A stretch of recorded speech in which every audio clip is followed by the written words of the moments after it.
Assalamualaikum warahmatullahi wabarakatuh. Halo semua, dalam video kali ini saya akan menjelaskan mengenai satelit komunikasi.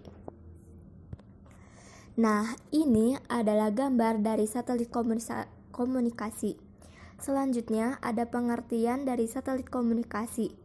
Satelit komunikasi adalah satelit buatan yang dipasang di angkasa dengan tujuan telekomunikasi menggunakan radio pada frekuensi gelombang mikro. Kebanyakan satelit komunikasi menggunakan orbit geosinkron atau orbit geostasioner. Meskipun beberapa tipe terbaru menggunakan satelit pengorbit bumi rendah.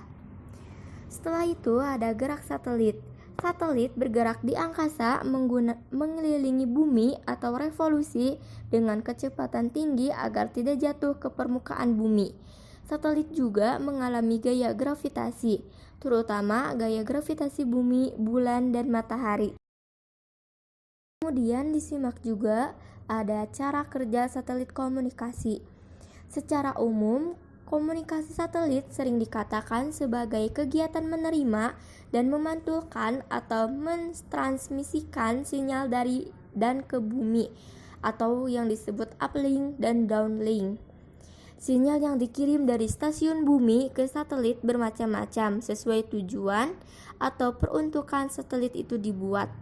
Kadang, stasiun uplink bumi memiliki fungsi khusus untuk mengirimkan atau feed video atau radio pemrograman sebagai uplink. Uplink yang demikian disebut feeder link. Uplink yang digunakan untuk mengontrol satelit disebut controlling. Sistem telemetri, pelacakan dan sistem komando adalah kunci untuk tujuan dan operasi kerja satelit. Telemetri yaitu pengiriman informasi oleh satelit ke stasiun bumi perihal keadaan dan aktivitas satelit. Dengan telemetri, stasiun bumi bisa melacak keberadaan satelit dan mengecek keadaan dan aktivitas satelit. Sistem komando yaitu sistem pada stasiun bumi yang bekerja dengan decoding sinyal. Telemetri, pelacakan, dan sistem komando berguna untuk memonitor kerja dari sistem satelit juga, termasuk membantu untuk mengarahkan dan menemukan sinyal dari satelit dan stasiun bumi. Kemudian disimak juga ada pemanfaatan satelit komunikasi.